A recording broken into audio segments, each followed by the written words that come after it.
नमस्कार मित्रों, astro talkies में आप सभी का स्वागत है। आपने कर्तरी योग का नाम सुना होगा। तो ये जो कर्तरी है, आखिर ये क्या कुंडली में मायने रखती है और ये बनता कैसे है?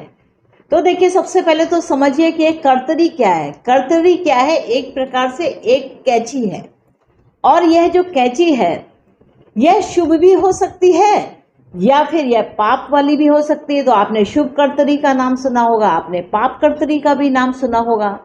तो जो शुभ ग्रहों से कर्तरी बने वह शुभ कर्तरी कहलाती है, और जो पाप ग्रहों से बने वह पाप कर्तरी कहलाती है। तो पाप ग्रहों की संज्ञा में जब इसे लगन है या कोई भाव है, उसके आगे या उसके पीछे वाले भाव में पाप ग्रह स्थित हो तो वह पाप कर्तरी कहला जाती है। और ऐसे ही अगर शुभ कर्तरी हो, किसी भी भाव को लेकर के, लग्न को लेकर के, या दशा महादशा के दौरान में अगर शुभ कर्तरी का योग चल रहा हो तो शुभ काम बहुत सारे दिखाई देंगे, और कहीं पाप हो तो फल का भोग दुगना तिगना होता चला जाता है। तो यही समझने की बात है। तो जैसे पाप ग्रहों की अगर बात की जाए तो इसमें मुख्यतः जो पाप ग्रह हैं वह सूर्य आते हैं, शनि आते हैं, राहु आते हैं, केतु आते हैं, और साथ में मंगल भी आते हैं। तो यह क्या होता है कि यह इनके अंदर इमोशनल अटैचमेंट नहीं होता। ये जो ग्रह होते हैं, जैसे सूर्य है, शनि है, ये इमोशन के बिना काम करते हैं, यानी कि जो करना है वह करना है। तो अगर आपने कुछ गलत काम कर रहे हैं तो सूर्य से जो पाप मिलने वाला होता है, यानी कि पनिशमेंट मिलता है, तो वह पाप ग्रहों का भोग कहला जाता है। यानी कि सूर्य शुभ ग्रह होते हुए भी पाप फलों को देने वाला बनता है। तो इस प्रकार तक क्यों सूर्य जो है वह आपको आपके कर्मों की सजा सरकार के द्वारा दिलवा सकता है। सूर्य की ऐसी क्षमता होती है, इसलिए वह पाप ग्रहों की संज्ञा में आ जाता है। शनि क्या होता है कि आप बहुत काम करवाते हैं, बहुत रगड़ाई करते हैं, खूब आपको मंझना पड़ता है, खूब करना पड़ता है, तब कहीं जाकर के आपके जो पाप फल हैं, यानी कि उस पाप के कारण ही, यानी कि जो पाप कर्तरी बन रही है उस पाप के कारण ही आपको काफ़ी घिसना पड़ रहा है, काफ़ी काम करना पड़ रहा है, बार बार मेहनत कर रहे हैं, फिर भी काम नहीं बन रहे हैं। तो इस प्रकार जो शनि की जो कर्तरी होती है वह इस प्रकार से चलती है, यानी कि काम में तुमको लगा लगा के बार बार एक काम को बार बार। और शनि वैसे भी अपने आप में अगर देखें तो क्या है, 7.5 साल का जब जिस समय ये शनि प्रभावी होते हैं, 7.5 के रूप में आते हैं, तो फिर 7.5 साल आपको बहुत मंझना पड़ता है, बहुत लगना पड़ता है। इसी प्रकार जब मंगल से कर्तरी आती है, यानी कि पाप कर्तरी आती है, तो जमीन जायदाद को लेकर के बड़े झगड़े हो जाते हैं, क्रोध बहुत आता है।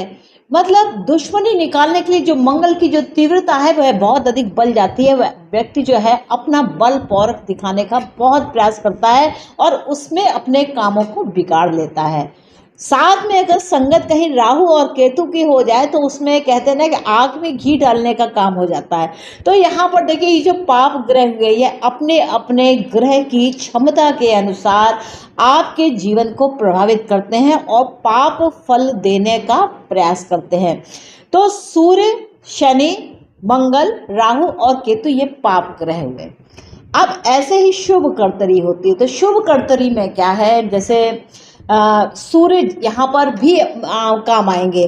तो सूर्य यहाँ पर जब शुभ ग्रह की संगत में हो, शुभ ग्रह उन्हें देख रहा हो, तो शुभ ग्रह क्या है, जैसे सोम हो गए, चंद्र हो गए, बुध हो गए, शुक्र हो गए, गुरु हो गए, तो ये शुभ ग्रह हुए। तो इनके साथ जब कर्तरी बनती है, यानी कि शुभ ग्रहों की कर्तरी बनती है, यानी कि लगन से दाहिने और बाएं तरफ जो घर हैं, जो भाव हैं, उन भावों में अगर शुभ ग्रह विराजित हो तो वह शुभ कर्तरी बन जाती है, यानी कि शुभ ग्रहों का प्रभाव हो जाता है। ऐसे में अगर लग्न का जो जातक है वह कुछ भटकाव भी रखता है तो भी दाहिने तरफ से और बाएं तरफ से, दोनों तरफ से जो शुभता होती है या उनके आसपास जो लोग होते हैं वह शुभ प्रभाव देते हैं और आपको शुभता के परिणाम देते हैं। तो ये जो चंद्रमा है ये आपको आपके मानस को सही दिशा में रखता है। बुध आप उसके द्वारा सही विवेक का काम करते हैं। गुरु से आपको कंसल्टेशंस अच्छी मिल जाती हैं और शुक्र से वैभव की शक्ति प्राप्त होती है। तो ये जो शुभ ग्रह हैं, शुभ ग्रहों के द्वारा जब कर्तरी बनती है तो वह शुभ ग्रह का फल देने लगती है। यानी कि कर्तरी का मतलब है कि जिस भाव, ये कर्तरी केवल इतना नहीं है कि केवल लगन से देखना है।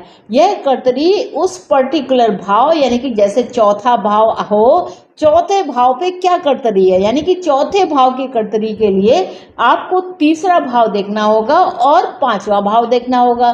तो इन दोनों के बीच में चौथा भाव पड़ जाता है, तीसरे और पांचवें भाव के बीच में चौथा भाव पड़ जाता है। तो चौथे भाव की शुभ कर्तरी या पाप कर्तरी बन जाती है।